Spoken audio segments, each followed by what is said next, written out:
JEE mains exam అంటే ఏంటి, దానివల్ల నాకు ఏమైనా ఉపయోగం ఉందా, లేదా అది కాకపోతే నేను ఇంకేమైనా ఎగ్జామ్స్ రాయగలనా, అసలు ఈ జేఈ మెయిన్స్ ఇవన్నీ కాకుండా కెరియర్ ఎలా, ఏమేమి ఆప్షన్స్ ఉన్నాయి, ఇట్లాంటివి కొంచెం సర్చ్ చేయండి.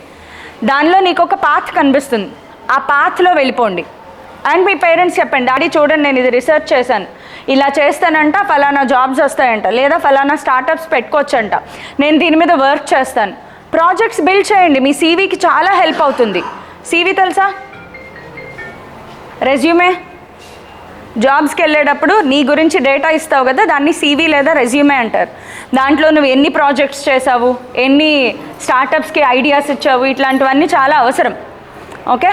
అండ్ ఆల్సో గుర్తుపెట్టుకోండి, ఇవన్నీ లైఫ్లో ఎప్పుడో సాధించాలంటే ఈ inter first year second year కొంచెం జాగ్రత్తగా, ఏం చెప్పాను, స్టోరీ నేర్చుకున్నట్లు నేర్చుకోండి, దానిని సొంతంగా ఆలోచించడం ప్రయత్నం చేయండి.